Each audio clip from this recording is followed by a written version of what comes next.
This episode is brought to you by Signburst Workstations. Design and rip computers for sign and vehicle wrap shops. Also brought to you by WrapOn Academy. I'm Scott Decker, 3M Authorized Trainer, and this is WrapOn Academy.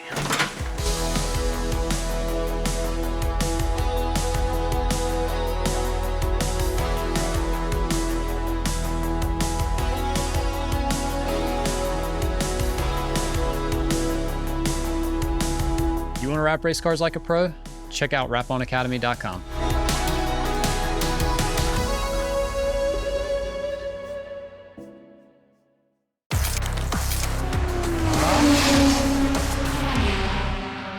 All right, let's go. But anyway, whenever I decided like, hey, look, I'm done with this portion of it, then I wanted everything. I want every single car that we ever wrapped. Like I want it all. Did you do it? No. I mean, think of like there were so many. Yeah. Like That's why I was sitting here like wondering if you did it. No. Because you could fill up this entire freaking warehouse. Easy. Yeah. Like, so there's like certain ones, right? Like there's like, I look back that were like really important to me. You know what I mean? Like Jimmy's obviously was like top of the list. And then like there were some like 3M ones like we did for Jeff's last win. That was like a really important one to me. My dad was a huge Jeff Gordon fan. So like growing up, it was like rainbow everything, you know? So like to be a part, like working with them and like getting to do his last victory, like his last win for like my dad, like that was huge. You know what I mean? Like my dad's like worked in a factory or a mill his whole life. So it's like he came by here yesterday and was just like, man, like, when are you going to stop? Like, just, you're good. You made it. Like you don't have to do anymore. Like you're doing great. Like just calm down, relax. You know? Like, I'm not wired that way. I don't do it. So No, I understand that. It's funny. My father was a big Bill Elliott fan. Yeah. Yeah. That's like, so there was a poster that I think Bill Elliott or whoever it was put it out back in the day when he got the track record at Daytona for like highest mile per hour. I think it was like 221 or 223 miles per hour. We had that in our basement. So when you came downstairs, it was like right there, the horse car, the number 9. Yeah. I never thought about that. Like that's got to be a thing, right? Like there has to be somebody's went the fastest and they know who it is. Yep. Like, Josh, can you pull that? Can you check that? I'm just curious. Like, I think it was 200 and some, like 20 something. I remember that 221 or 223. And it was the red, white cores, on the hood, like coming out at you. And you could see the poster in my head. I can. Yeah. That's why I'm trying to That's wild. Yeah. So big Bill Elliott fan. He was. Yeah. Yeah. I mean, I guess now he's a fan of yours, right? Like that's. Yeah. But no, I think it's really interesting. Yeah. Because I mean, I don't ever think about it, but it's like you're racing against the sun chase. Right. But that's got to be wild. No. So like, well, it's funny. It's actually, since we're talking about this, I don't know if you're recording yet, but yeah. So normally we just roll into it because that's fine. For you, it's different. Like you're used to the cameras and stuff like that. But for most people, they get in here, they get freaked out. Yeah. Like you can see them, like they like get tense and and they're like kind of like looking over at the camera. It's like, just chill out. So it's been fun to see my father. He's met Jack Roush at this point. He's met, so many different race car drivers like, Brad Keselowski and guys that we grew up watching on TV. Like, and now he has the opportunity to meet them and I'm teammates with them or they're my owner. And, I work on them at a different role than my father would, just getting to meet him, right? Like, hey, I'm Ryan's father. And, that's the part where I think he, that's like the enjoyment, right? So he's he'll tell me things about Jack Roush and, his museum and all his collection and be like, man, I'd love to be able to get my father up there and just to be able to see that stuff because that's something that not everybody's going to be able to do. Yeah. So it's interesting, like working in the industry. It's like I get exposed to, people like you. Like I can't remember what year it was, but we were wrapping cars at JTG and you were there. Like you were racing, right? Yeah. And so it was like I knew who you were. I'd seen you in there, right? Like, and we're wrapping your stuff, but like I didn't know you. And like I wouldn't, like when you're in those, like when you're working for a team like that, like you have to be respectful, right? Like, so it's like, even though I'm excited and like I'm Jack, like it's incredible. Like these guys are the pros and I'm here and I'm working with them. Like you can't act like that, But then like you do get in like scenarios where it's like you can like, I'm still a fan. You know what I mean? Yeah. Like, so it's a strange, and it's got like, you ever run into that? Like, have you like, I imagine like, one of the big guys, I don't know, like. So I struggle with, I struggle to talk to people until I feel like I have their respect. Oh. So then it comes across a certain way. So like, for the longest time, Kevin Harvick or, Brad or, some of the people that have done so much in the Cup Series, it's like, I don't know how to talk to you because I feel like I respect you so much. And, what you've accomplished and the things you've done, that it's like, you're just kind of awkward. Mm-hmm. You know what I mean? So that's probably been the challenge for the most part. But, for me, I feel like real respect's real. You know what I mean? In that sense. And, so what, you just prove yourself, and then that's pretty much what it is. And either I can kind of, I'll use this, there's a guy that raced up in the Northeast. His name was Reggie Ruggiero, and he had a chassis shop in Berlin, Connecticut, which is where I was from. And when I was 16, my father used to send me to get parts like fittings or whatnot from him, and I'd pick them up. And for the longest time, like you could tell, he just wouldn't talk to you. He just wasn't a social butterfly to begin with. But one day it was 2013. I won my championship. I felt like I was winning quite a few races, and it'd strike up small talk. And at that point, later on in life, I kind of felt like I figured it out of, hey, I earned his respect. And I don't know. I guess that's just kind of how it's been ever since. Is I feel like I have to earn your respect in a certain way, and then I feel like we can have conversations, and it's probably the wrong way of going about it, but for me, that's just the way it is. And what I'm getting at is the thing I love about racing and how I've done it to get to be here is I feel like the majority of the short track community of around the country, because there's a lot of great race car drivers, right? And you and I were having a conversation before we came on here about like having a 1% chance of making it. Yeah. And, I just happen to be that 1%. And, I feel like I have a lot of the respect of people around the country that work really hard week in and week out to go racing, and they didn't have the opportunity, but they love the sport. Sure. So that's what I tell a lot of parents, whether their kids are racing quarter midgets or staff or, weekly racing or regional racing, don't do this. Don't race because you want your kid to be the next, what they would say, Jeff Gordon, right? Yeah. And my father probably got a lot of crap from people along the way when we were doing everything we were doing to be, to go racing. But we did it because we loved racing. What I mean is my father spent every dollar that he had to go racing, to the point, when I was running the Wheel Modified Tour and all that stuff, until I got a big break where I was getting paid to drive, and that's a whole nother story. Right. But I tell parents, race with your kid because you want to spend time with them. You want to teach them, how to be, responsible and, getting a race car ready every single week, and do it because you love racing and in competition. Don't do it because you want your kid to be a NASCAR star. Right. So if there was a formula for making it from that grassroots level to professional racing, do you think that you can attribute some of that, like what you were just talking about, as far as like your dad, like being there, spending time with you, you having to do that stuff? Like, is that because I wonder, like, I look at pro drivers now and I'm like, from the outside looking in, I don't know some of these guys, and it does look like they've had a pretty cushy ride up, and they, some of them I'm looking at, I'm like, there's no way this dude's turning wrenches. He's not working on that. He's not working on a car. Yeah. So my father, I'm wired 100% like him. Yeah. And I didn't realize it until I'm 35 now. And I look back on all the things that he made me do. And one thing I always say, I've said it on other podcasts, is we were at New Smyrna. It was like 2010 or 11. We wrecked. They're kind of get in the car, strip down, and I'm sitting there, and he looked at me. It might have even been when I was even younger. He made me start picking trash up. He's like, you're not going to sit there and watch us work. You're going to work. And really that would just started everything of, okay, well, I'd rather be working on a race car than picking up trash right now around the trailer. And it just started from there. But yeah, I mean, that's the other thing is, a lot of racers, we always come back and say, well, this one had this easy, cushy ride, right? Yeah. well, if you had that easy, cushy ride, would you look at it and be like, no, I want the hard way? Right. Yeah. I can definitely appreciate the hard way and all the life lessons that it teaches you, because I feel like it teaches you that even if you're done in racing as a race car driver, you can figure out a way to run a business or build a business. Racing's a funny sport, man. Yeah. It can teach you so many life lessons, good and bad.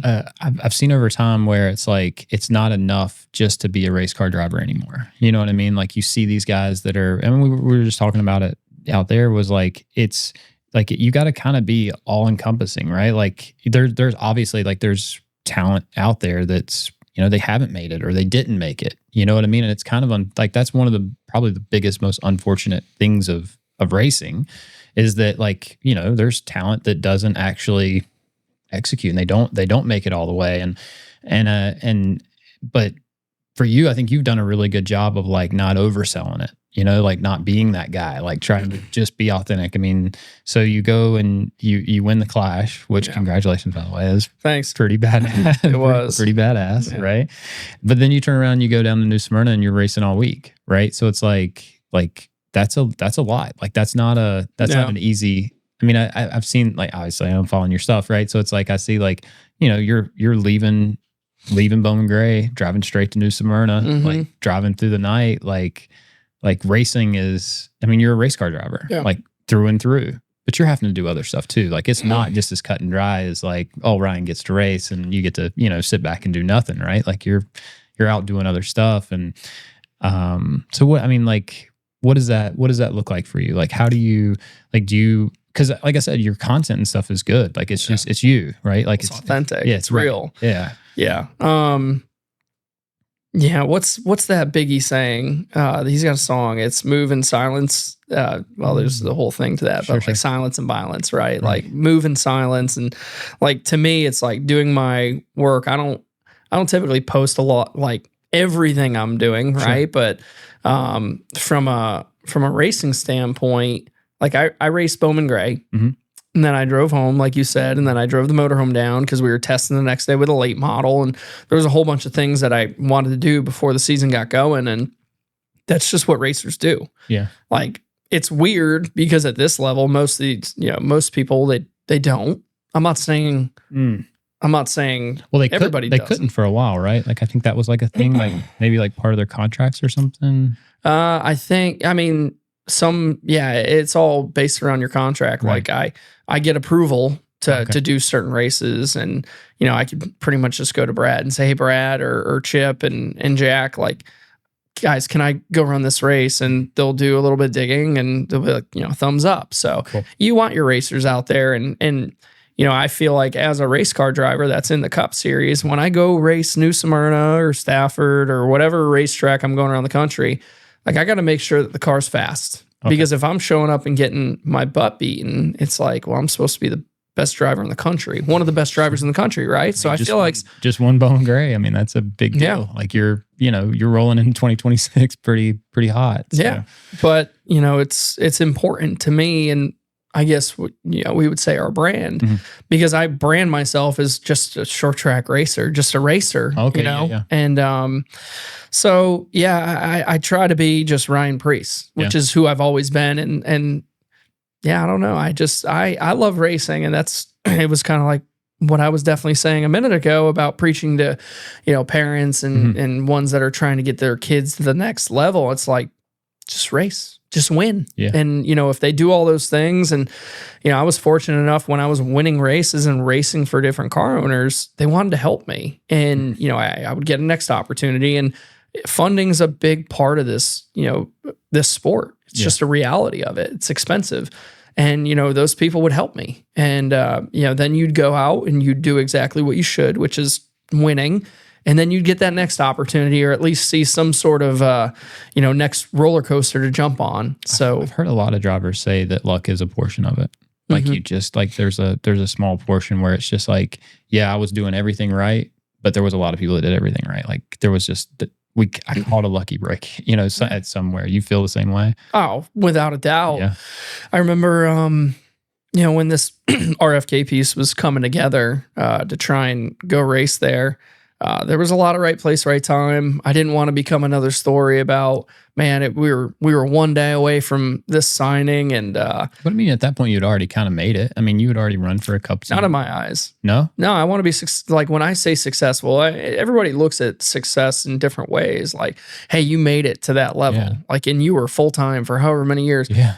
Yeah, I don't care. I don't want to just be there. I want to win. That's what I care most. That's how I, grade myself as a race car driver is I want to win. So when you say win, you mean win races, win championships? Races, everything. Yeah. Everything. I mean, it doesn't, I don't want to win 30th place, every week. So, for me, it's all about winning races, winning championships. And, throughout the years of racing, as I've gotten older, I've figured out like different pieces of the puzzle that truly makes, you successful on the racetrack, like how you get to that point and winning races and having the ability to win races. So, it's not easy. And this sport can teach you a lot of lessons. It's the highs of highs and the lows of lows. And,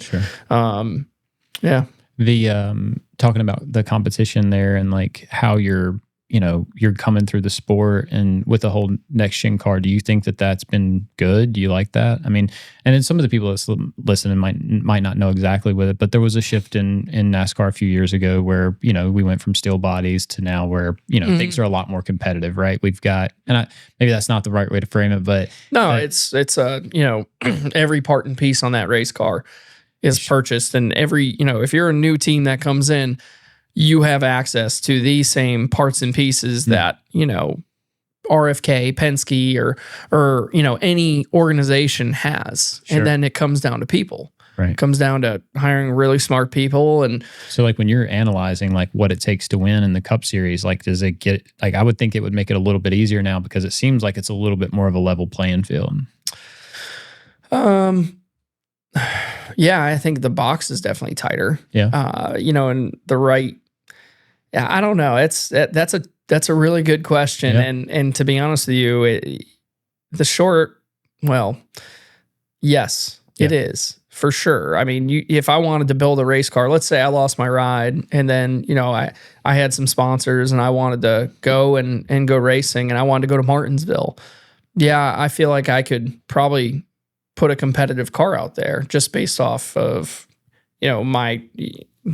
how I've already raced the cars and have an understanding of them somewhat. So I could do that. I think about like, who's the guy from Bowman Gray? The guy, Burt Myers. Burt Myers, right? Yeah, well, it's different. I've been exposed to a little more than he has. Oh, that's fair. In the sense of just different level, of things. Burt's a phenomenal race car driver. So it's just... and he's been running Bowman Gray for years, right? Like, so he knows his way around that place, right? But you would think, right? Like, hey, if all these things are, one for one, right? He should be pretty competitive in that. But that's where it comes down to, we have really smart people on our teams like that are doing this week in and week out. So it still does make a difference. Like the bigger teams are like that. They still have more information. They're still, more, they're positioned to be more competitive, I guess, for whatever reason. But you know what? You could find, who knows? Maybe there's a guy working at a Kroger that loves racing and loves studying, and he might have a better idea of putting a setup under a race car. I'm just saying, it's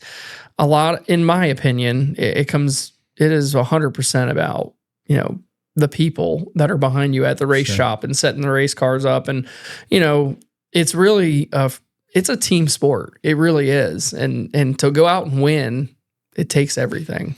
Coming into the Cup Series, I know that you said that your goals are to win, right? Like you're wanting to win. Yeah. Do you think it was ever going to happen? Every week I did, but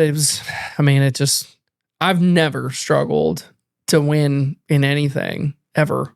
And it's just taken a really long time. And, it's hard to get good, really, have the opportunities kind of mesh the way they need to in order to win. And these races are so long. You could lead the majority of the race and let's just say you speed on pit road or, something out of your control happens and it takes it away. It's not like we're doing a 30 lap, 40 lap weekly race or, even a modified tour race that requires one pit stop. There's only one opportunity for that race to get taken out of your control. There's times where we do 10, 12 pit stops. So everything has to go right. I thought it would, very happy for Tyler Reddick and the whole 2311 team. I think it's incredible. But like to that point, like he led one lap, you know? Yeah. It's the most important lap, but he led that one lap, you know? And so it's like you look at that and you can, you know, you start to look at it and it's like, man, this is tight. This is, you know, from a fan perspective, you're watching it and you're thinking, man, you don't know who's going to win, you know? And here's an interesting thing. I'm looking at like the standings for the 500 and like there's people on here that DNF'd, but like are placing higher than people that have finished. I guess is that because they're probably more laps down than further along in the race. Never mind. Yeah. Well, that's why I drove across the line backwards. I wanted to get those spots. It was pretty funny. Yeah. Right. So was it a choice or was something wrong with the transmission or?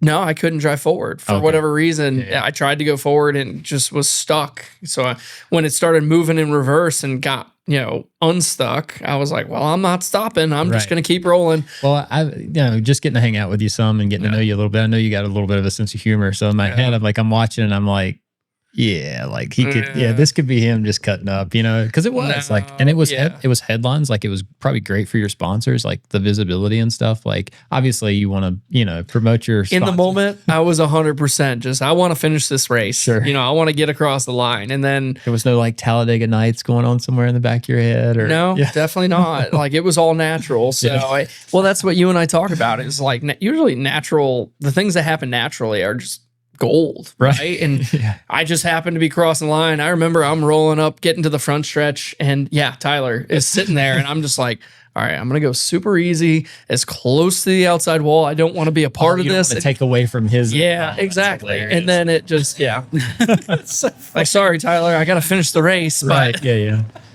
So no, I know, but no, that was 100%. I mean, those 3 points doesn't sound like a lot, but it can be a lot. And you you know. Well, when it comes down to the end, right? Like these points the last few years have been so tight and so close. And, you know, it could mean being in or out. Yeah. You know, when you start looking at the bubble, well, I guess it's changed a little bit this year, but like over the last few years, like you start looking at the bubble, like where people are falling, like the points are, you know, 3 points split. So I mean, they can make a massive difference. Yeah, and I mean, you know, looking on goals for this year, it's going to be winning races. You know, it was a non-points race, so that kind of sucks. But at the same time, like we want to go win. Let me ask: does that really like? To some people, it does. I don't care. I want to freaking win. Yeah, because you know, Burt Myers. Speaking of Burt, him and I were talking about this before the race is, you know, some drivers go into the Clash and they just are, you know, they aren't always invested into it because it's an exhibition, right? See, I can't imagine that. Like what kind of, like you're at that point, to me, you're not a fucking you're not a race car driver, right? Well, that's how I feel. Right. Is, you know, I'm 100%, I don't care.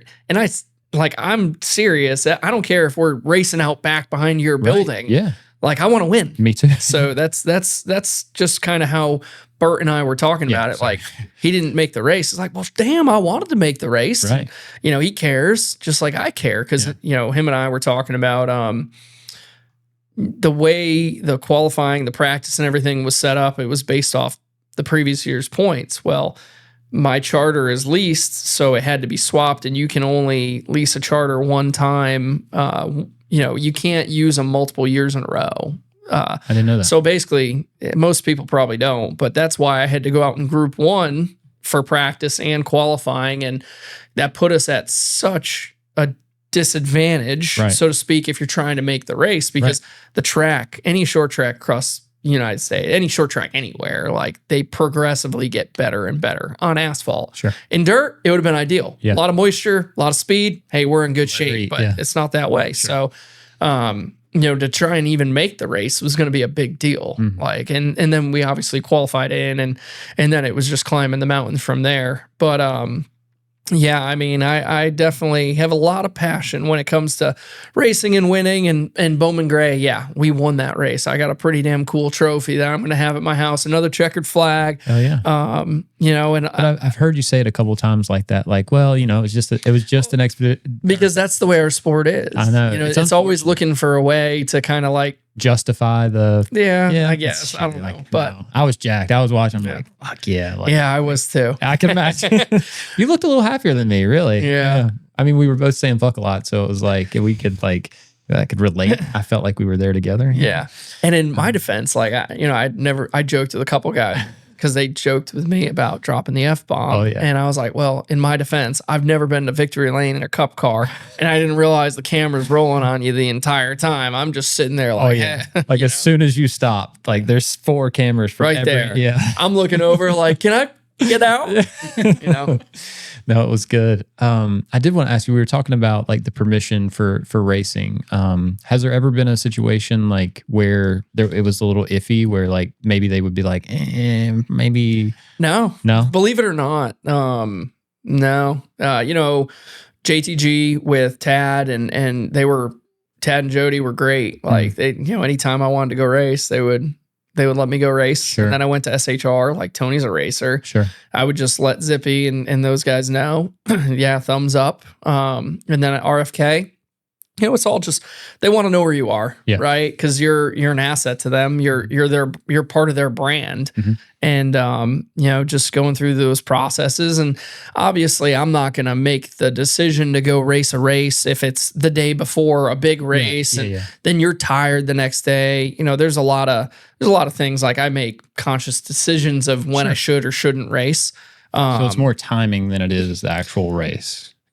Well, for me, I'm probably the limiting factor on why I don't race more than I do. And a lot of that is because I really like setting my own race cars up and I don't like driving for many other people anymore. And the reason is, I have a really good feel with a race car and I can find a setup.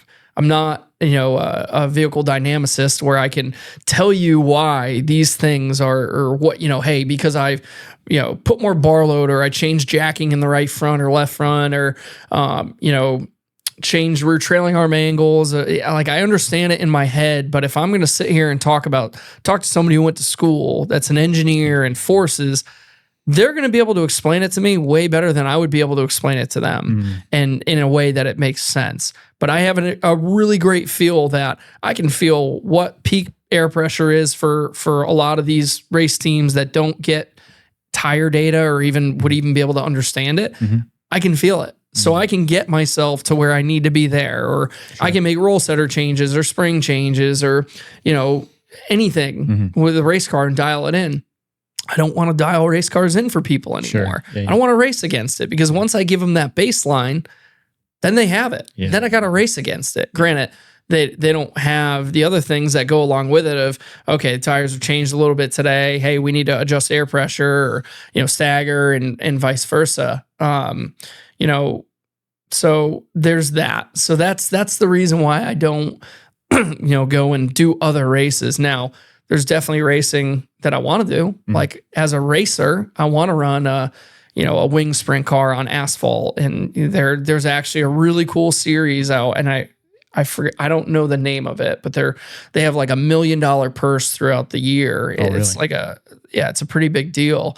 And that's actually like a point series, like you run the series and then it's $1 million purse at the end of the year. Or it's like $1 million. I don't know all the details. Okay. I just know it might even be $1 million for the race. I'm not sure. Yeah. Either way, $1 million for like either one is throughout however many races they do. There's a lot of money. Yeah. So that's pretty cool. And they've asked me if I want to do that. I don't know if I have the time or, if I was going to do something, what team would you do it with? Sure. Well, I think you had told me even going down to New Smyrna, like your dad's like still goes to the track with you. Oh yeah. Like, no, he's fully, so him and I, we've pretty much built this team together, right? Like he owns the truck. I own the trailer. I have this mule that I built. I own the super late model. He owns the modified at this point, the modifieds. So basically we just have a lot of parts and pieces and race cars that we've just built over time. And him and I, we do it because we love it. He loved racing. He actually raced locally in Connecticut. Yeah. He had a street stock, then he had a late model, and then, I'm 7 years old and I have 2 older brothers and they raced as well. And, at that point he gave up racing for himself so I could race. And then I always joke like, why don't you get in the car? I'd have more enjoyment watching you. Yeah. Because, you know, he has his way of doing things. Sure. We always, in the modified community setup, standard setups, we call it 5s and 2s. 500-pound front springs, 200-pound rear springs. You know, you put 240 pounds of bite across the back and let it eat. You know what I mean? And I'm way different. I'm like your new school. And you know, I'm like your 1,800 pounds or whatever, front springs and, you know, 300s, 350s in the rear and, you know, a lot less wedge and all this other stuff. And, you know, him and I go at it all the time. I say, all right, well, I'm going to buy you an open face helmet with some bubble goggles and hand you some stuff when you go out there and you can go show me, you know, and I'd probably have a lot more fun doing it. But, yeah, I mean, that's why I love racing. Sure. Now I know over the last few years you've went and ran like the Freedom 500 and you did the what is it, the same race up at the New England 900. Okay. And I had a lot of questions of like, why did you guys like do 900 laps? Like, no, it just sounds cool. Right. But and you won in Stanford, right? Was that right? Yeah. I won it. So it's called Stafford. I'm sorry. Yeah. Sorry. Stanford is in Connecticut. Yeah. But it's Stafford. And so you were asking me about approvals. Yeah. And so I went to get approval for that one. And there was a lot of questions, but they were really cool about it. Really? And I don't think they knew how big of an event it ended up being until after the fact. Yep. But that was so much fun. Yeah. It was probably some of the most fun I've had to this day in a race car. Dude, they look like it looks like a good time. Like, yeah. Because it's like racing with your buddies. Yeah. You know, I didn't know a lot of them. I've watched their YouTube and seen all the cool stuff they do. But for me, that race actually, like, I hadn't felt that sort of enjoyment in racing in a long time. Because when I go to the racetrack, I'm there to win. Like, I'm there to kill. Like, you are standing between me and winning today. I am not your friend. Where that race is different. Yeah, you know, I was there to just have a good time with those guys. And now, so you've ran 2 of those races, or have you run just one? Just the one? Yeah. Okay, so you haven't ran in Florida. I haven't. See, I thought you did. That's so funny because I was watching. Sorry to interrupt, but that race for the million thing is like is 4 races in Michigan, Florida, Colorado. Yep. Okay. So, yep. What's the name of the series? It's literally called A Race for the Million. Yeah, they're promoting it. I've gotten like multiple messages on it. People, they want the weekend we're in Michigan. The promoter would like a few drivers to come race these cars. And you know, the thing is, before I raced modifieds, you know, I came from quarter midgets, and then you're really young, right? So you can only run so much. Well, my father and I used to travel out to Indiana and run like asphalt micros. And then I ran a Kenyan midget, and I've run NEMA midgets with Tim Bertrand, and I've ran Bobby Santos's father's car once as well in NEMA. And, you know, I have a massive passion for USAC asphalt racing like that I grew up loving that. I remember going to IRP when it was IRP back in the day and watching them because we were out there racing quarter midgets and, you know, idolizing these guys. The Beast number 9 will always like have this like place in my heart because it was such a cool race car. And what I'll tell you is the white number 9 like that doesn't look as cool on a modified as it does on a midget or a sprint car or a Silver Crown. So I mean, so, you know, speaking of what you were just saying with the race for the million or what's it called? Race for the million? Yeah. Okay. I would love to do it. It's just, we'll see if it can all come together. Because that's all asphalt.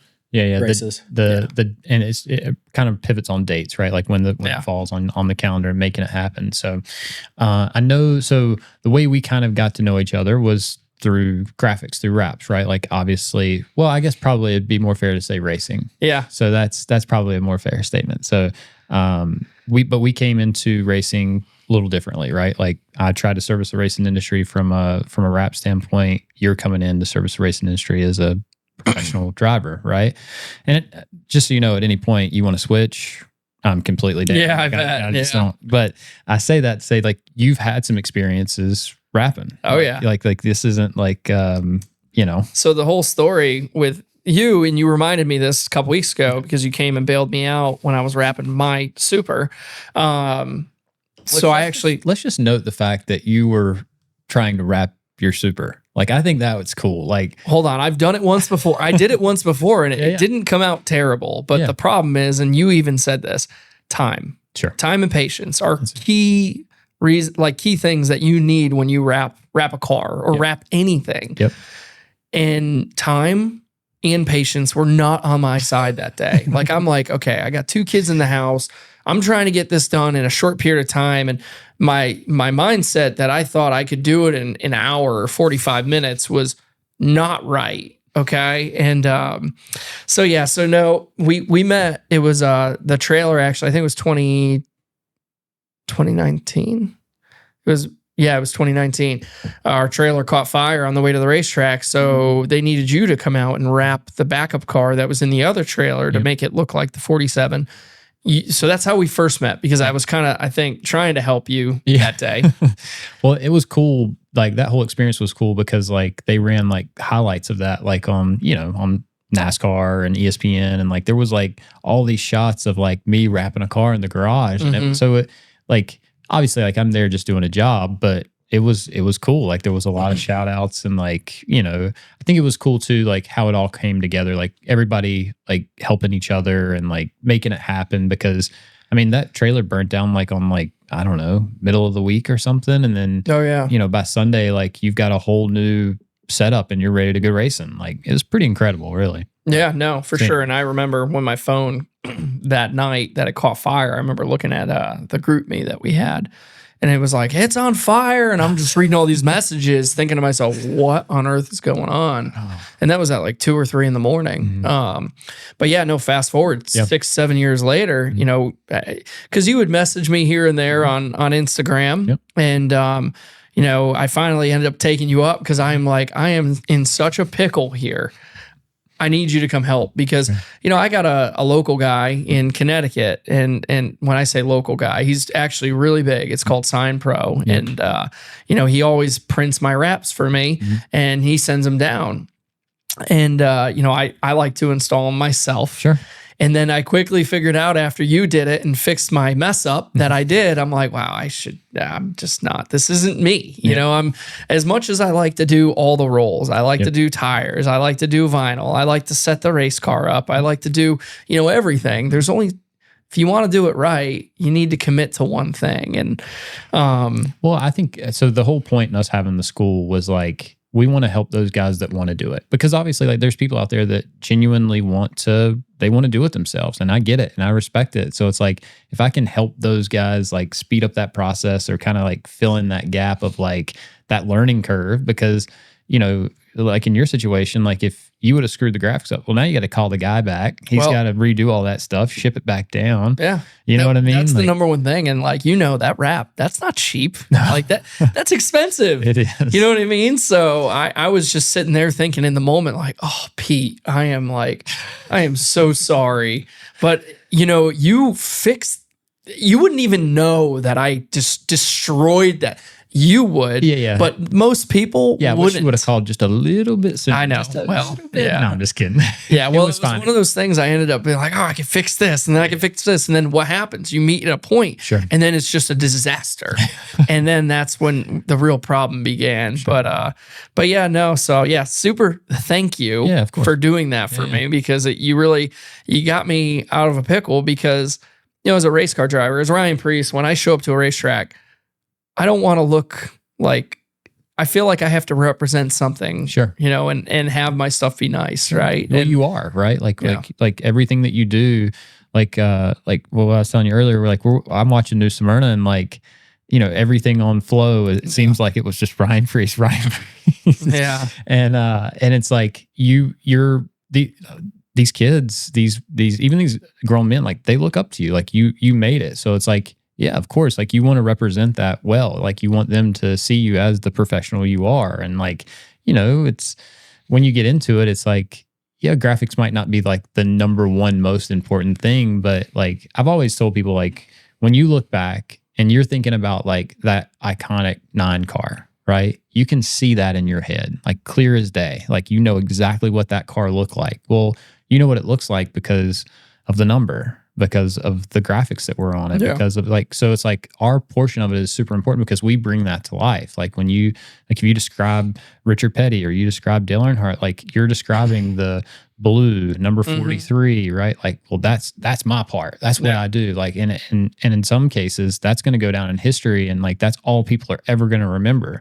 Well, if the fucking number's crooked, right? Yeah. Like that don't look good, right? You know? So there's I'll send it to you after this. There's a great clip of when Jimmy Blewett was on the Dale Jr. download. And I don't know if you know who Jimmy Blewett is, but he's a really great modified driver up in the Northeast.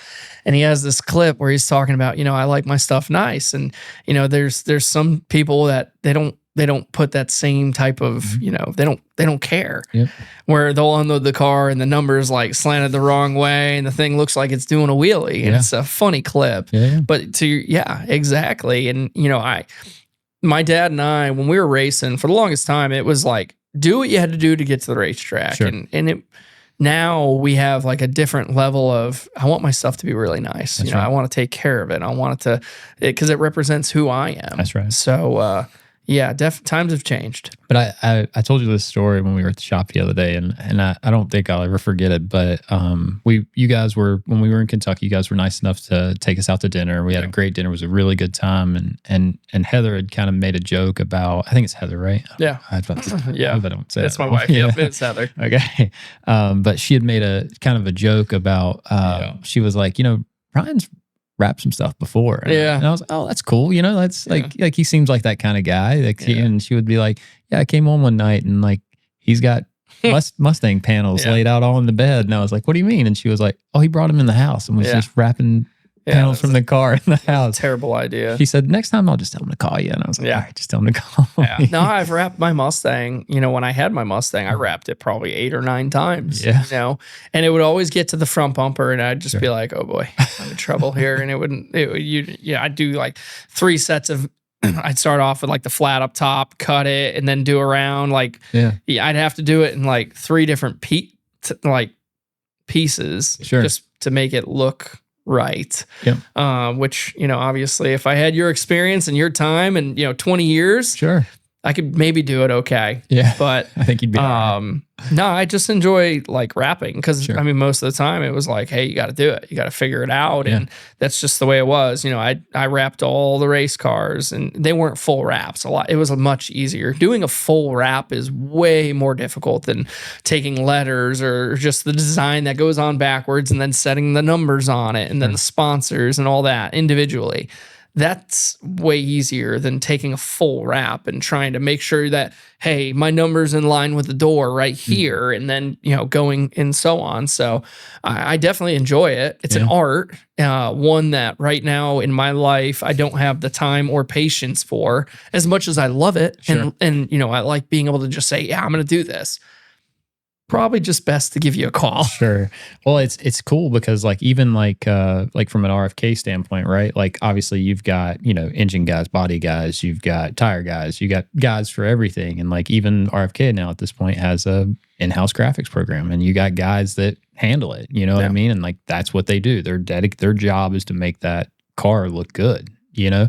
And so it's like, it's cool to see it like on a professional level like that, where it's like they prioritize that. Like they want to make sure their stuff is right, you know? And it's like, I'm sure you've seen like the cars getting done and stuff. Like, oh yeah, all the time. Yeah. I love the, you know, from when it used to be the little handheld torches, right? And now they have like backpacks and all that stuff, you know, and that's the other thing is if you're going to do it and do it right, you need all the right tools. Sure. Right. You guys have the, what's the knife tucker? The knife tucker. Yep. So you got that, which is super, super nice. You need really fresh razor blades 100%. Or, you know, the seamless, what's that pull string? Knifeless tape. Yeah, knifeless tape. Yep. You know, I know all of it. I don't have it, but you know, I know all of it because of like when you're doing it, it's just like, man, I wish I had this stuff. And so, yeah, I mean, having all the right tools when you're doing the job is super important. 100%. If you want to do it right. Yep. Because it's like, if you don't have the right tools and you're just going to kind of like, you get to a point and say,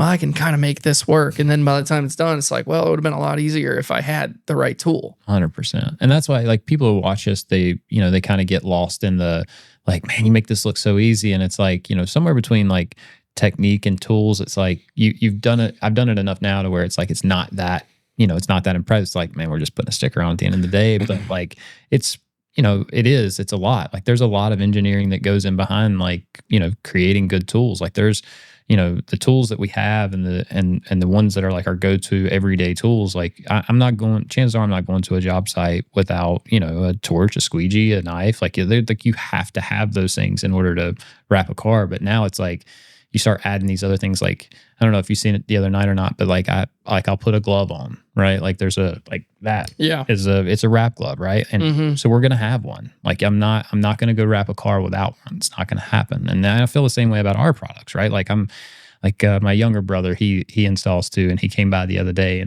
And so he was there when the idea happened. Like when I first thought of it, like he was wrapping haulers with us, and it's been like 7 years later, like, we're manufacturing it now. Like we have a full process, we're servicing an industry, and he just stops by randomly and he's like, this is a good tool. Just looked at you just like dead serious. Good. He was like, man, I was on a job site the other day and I couldn't find mine. And it really bothered me. I'm like, first off, Justin, you've never paid for one in your life. Like you literally just drive up here and get them whenever you need them, right?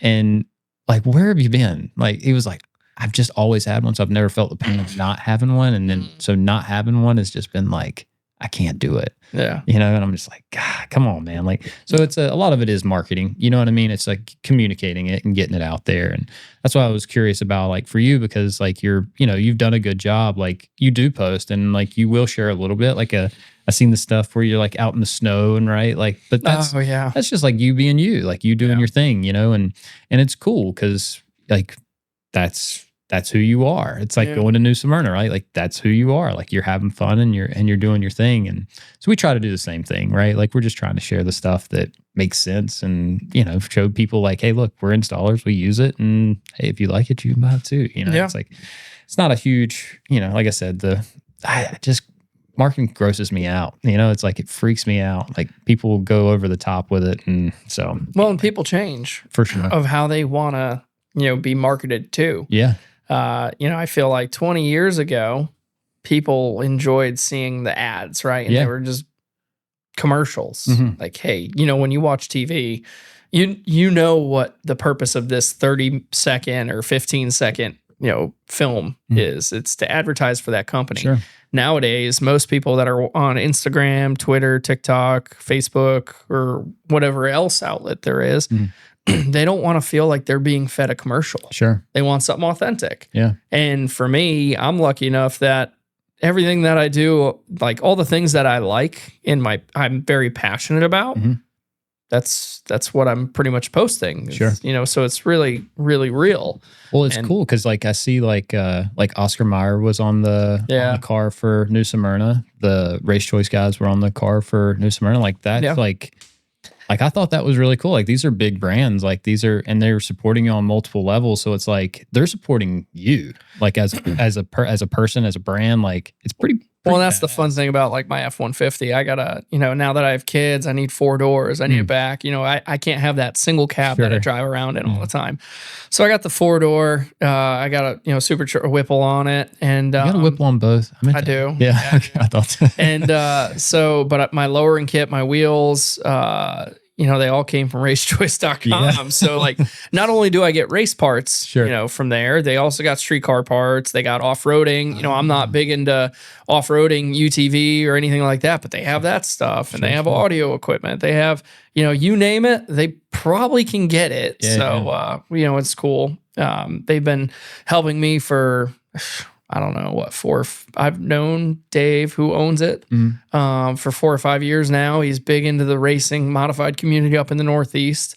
And he's just I'll be talking to him one day because he likes cars too. Like he's passionate about that. And that's why he's in this, that space. Yeah. And he's got an R8, I think, right now, an Audi R8, and he's building it. And it's just like, we'll go back and forth. And I was like, oh man, I want to get these wheels. next thing I know, they're here, and it's it's pretty cool. So he's got access to everything and anything. Yeah, no, but I looked up his stuff, and I was pretty impressed, like how intuitive like the website and stuff was, like because people don't realize like what it goes into like having like a good functioning website. Yeah. Have you ever designed a website before? 100%. I have too. It's real. I did HTML. Yeah. No way. Yeah. I did some graphics stuff for a long time, and a lot of that was because of sim racing. Okay. I liked, iRacing. I liked NASCAR racing 2003. I used to do my own paint schemes. So I was pretty good at Photoshop for the longest time. No way. Yeah. So that's something that most people don't know. No. I built a couple sites for a few people, and it was all on HTML, like doing HTML, which is probably not. Would people use Illustrator or something like that? Now?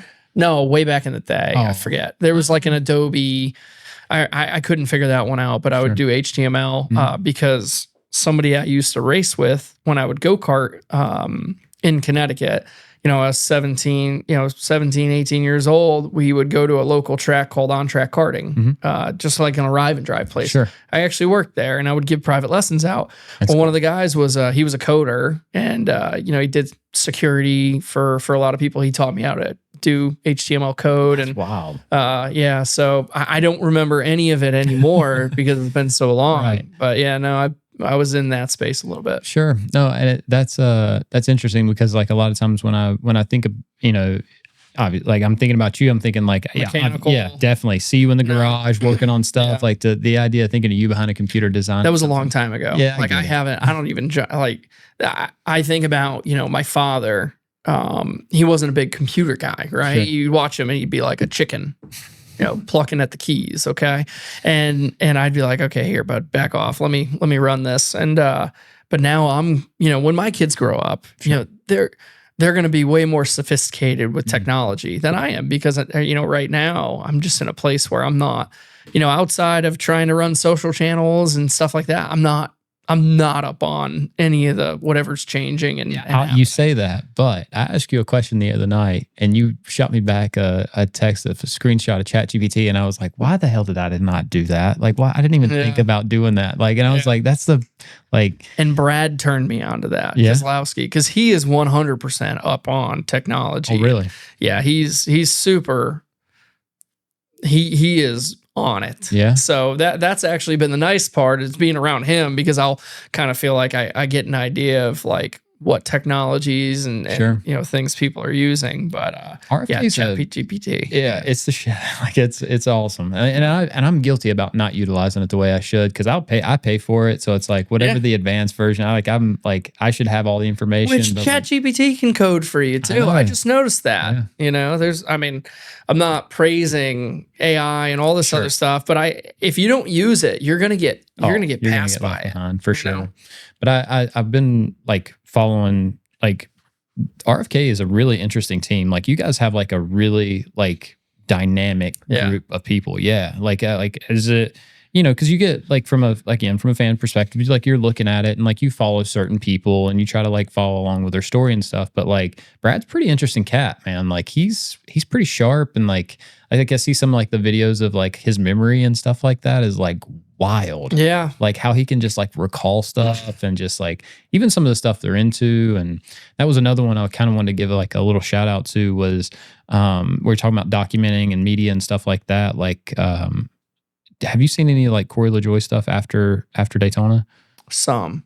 Yeah. Like he's been putting it out there, like really being like open about like, like not making the main and like that experience and what that feels like. And like, it's been pretty cool, man. Like I appreciate that. You know what I mean? Cause that's not an easy topic. Nobody wants to talk about that. And like, you don't want to be vulnerable and like seem like, a whiny little girl that's like, oh, I didn't make the main, but but it happens. Yeah. You know what I mean? And like right now is an interesting time in the sport too, because it's like, if there's a full field and you don't have a charter, there's a chance you're not going to make the main, And so, yeah, I just thought it was really cool, seeing him kind of like, I think he's a good fit, like, you know, with you guys. And like, it's just, it's a very interesting team, right? It's just seeing like how you guys mesh and work together. And well, and a lot of that is because it's racers. You know, I've known Corey for a long time, and he's a racer, just like Chris is, and Brad. You know, it's very real. Yeah. So, yeah, I just, it's a fun dynamic to be around because everybody has a different perspective, and those perspectives are pushing the company forward. So, yeah, I enjoy hearing more of Brad's story, you know, as we've gone along, like, because I've, you know, been racing for him for a year, and I've been around him for a while now, but I never took the time to actually, I guess, sit down and talk with him and say, hey, tell me about your career path. Sure.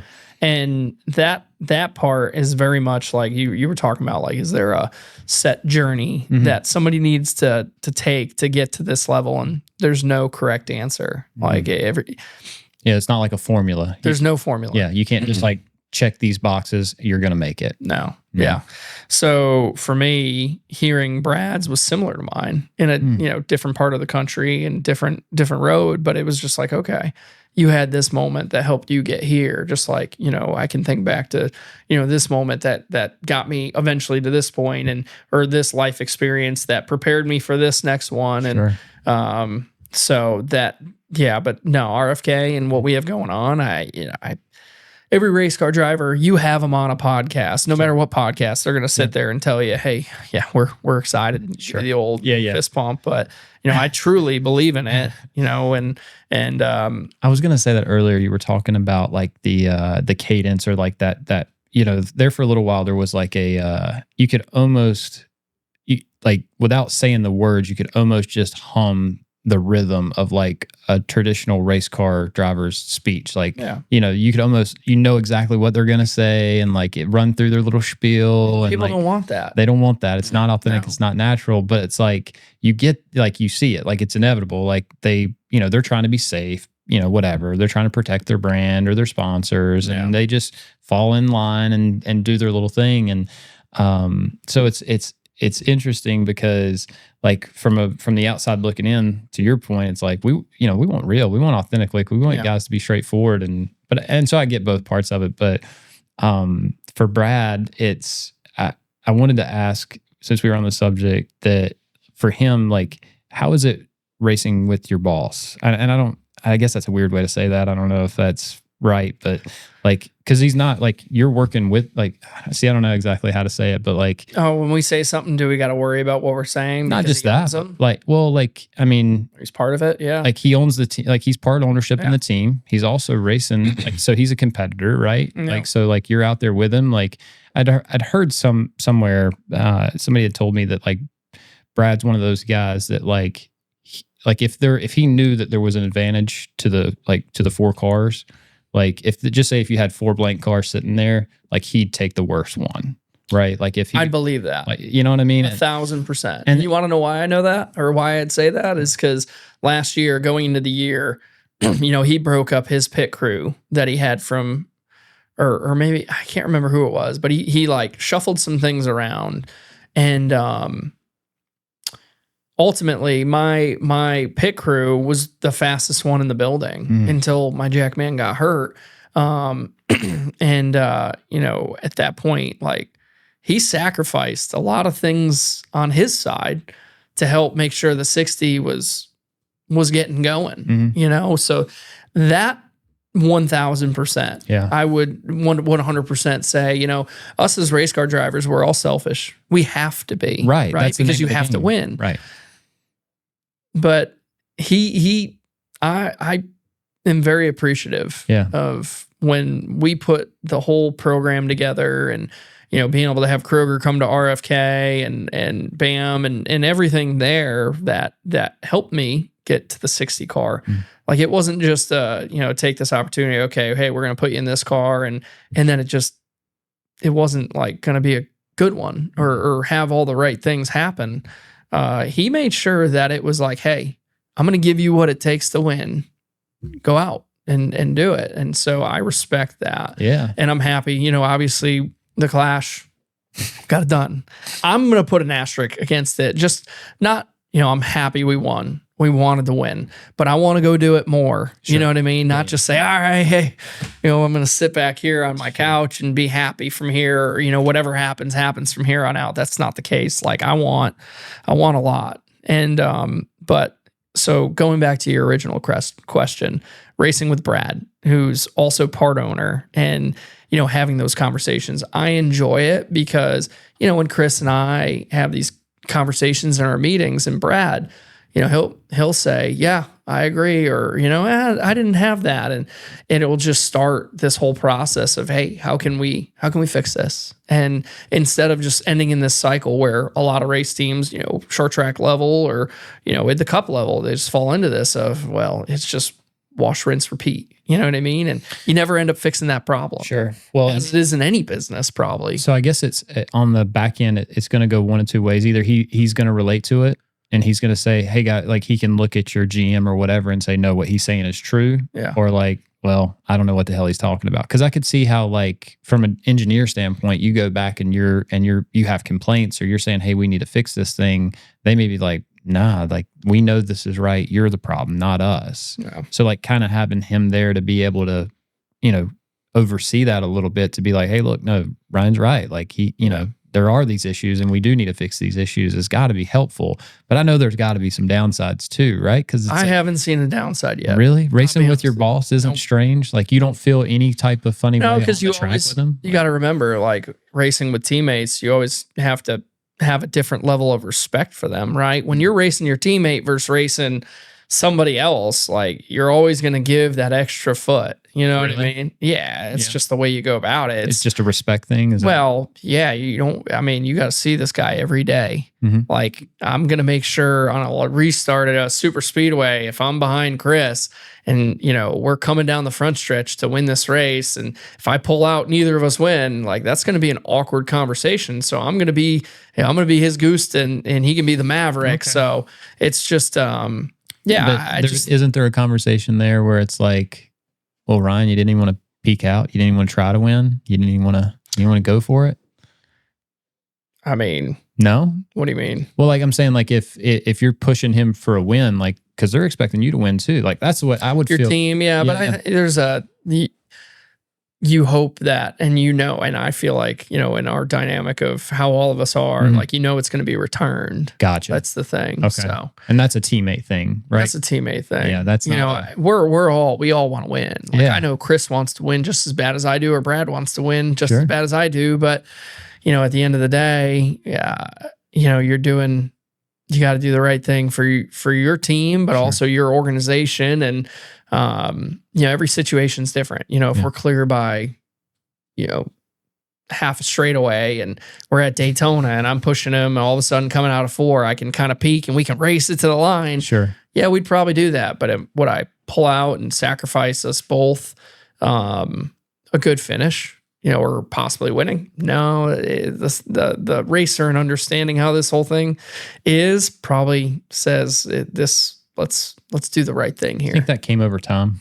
Like, you think you've always been that way? I think it just depends. Depends on your chemistry. Yeah. Depends on how you are, with the people you respect. Yeah. And, I have a lot of respect for Chris and a lot of respect for Brad. So I feel like our dynamic, like, that plays into that. Sure. Because, a lot of personalities in the sport. Yeah. That's one thing for sure. Well, I think I've seen a clip of you saying, like, you respect, I don't want to botch up a quote, a Ryan Preece quote here, but like you kind of return the same respect that you get kind of thing. Yep. You know what I mean? Oh yeah. So I know which one you're talking about. Yeah.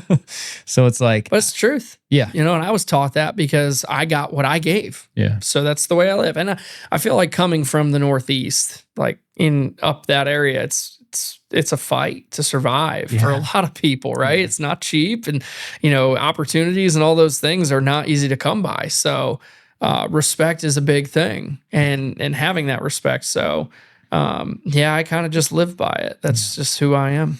So we had a guest. His name's Brad Felty. He's from up in Indiana. Is that right? Indianapolis. So he does a lot of Indy cars, a lot of race car stuff up there. And so me and Brad are good buddies. But we were fortunate enough, he came down during Daytona last year, shot a podcast with us. And so Brad comes on, he does the podcast, and we go to walk out the door. And he's like, fuck, man, I really screwed up. I'm like, what's up? Like, is everything all right? He's like, yeah. He's like, I forgot to give a shout out to my wife. So every episode, is this my chance? So every episode, I always stop and give his wife a little shout out and tell her hi. There you go. But and that's just for him, for him and her. I really appreciate both of them. They're both great people. But I always try to give this time to if there was anybody that you wanted to give a shout out to, or anything that we didn't cover, like if it was something you wanted to hit on, And I'm not trying to put you on the spot. I just that little story, man, with him was so he felt it when we walked out. Really? Oh, it was one of those moments. Because she's such a big part of his business, and you probably can relate to this.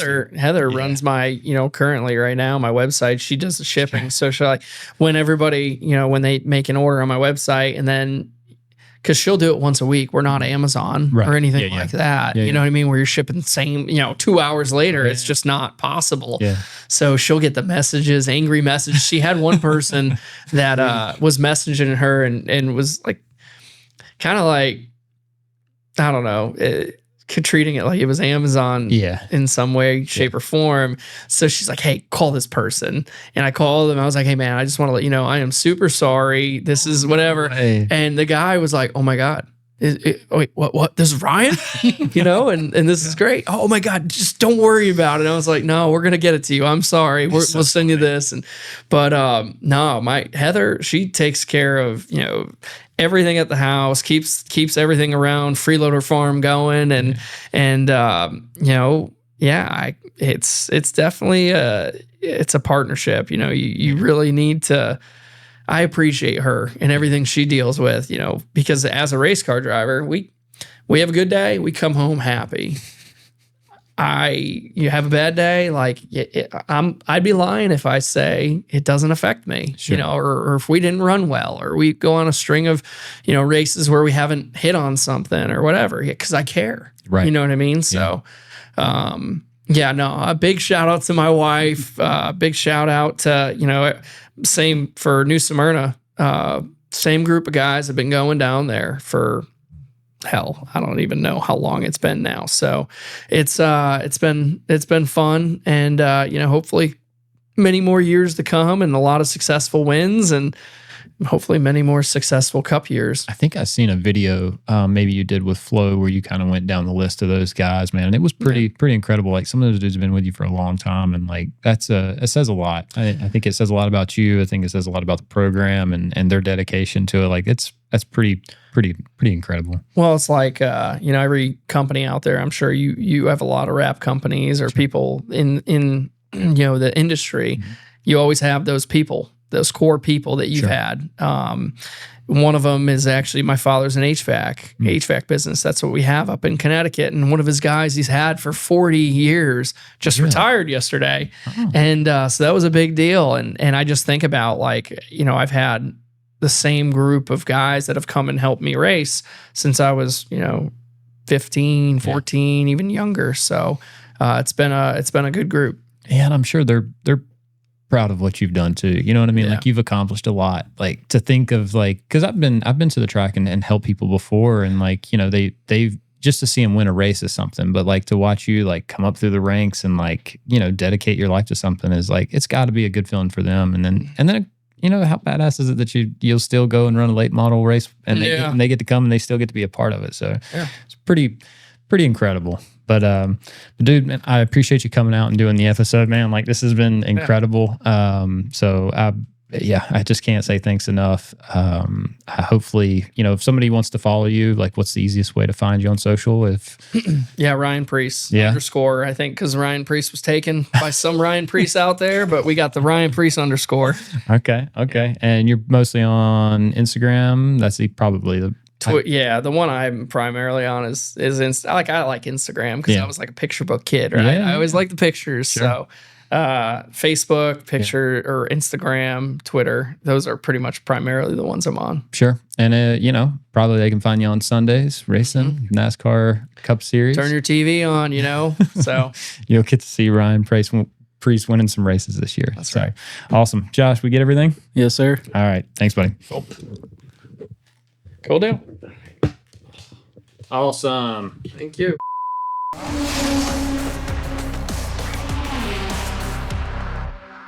All right, let's go.